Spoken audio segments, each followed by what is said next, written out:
Magetan, lipatan besi, baja, titanium dan nikel yang ditempa di atas bara panas dengan teknik tinggi oleh para empu zaman dulu menjadi pusaka berupa keris ini ternyata memiliki nilai ekonomi tinggi. Akan lebih mahal lagi sebuah keris jika memiliki histori dengan tokoh dan cerita daerah. Sebilah keris bisa dimaharkan sampai 10 miliar rupiah.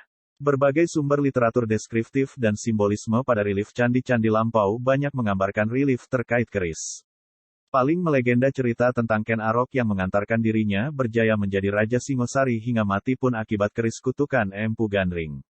Kemudian Perang Ganter tahun 1221 sampai tahun 1222 Revolusi Nasional Indonesia, keris masih digunakan sebagai senjata perang.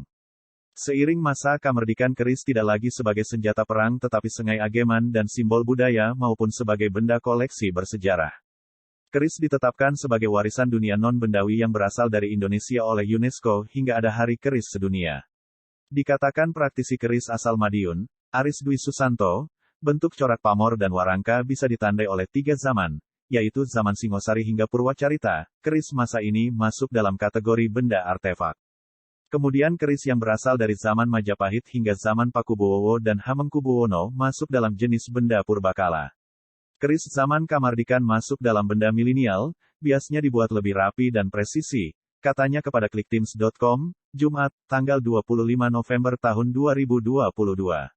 Sebuah keris tak ternilai harganya, biasanya bila transaksi disebut mahar.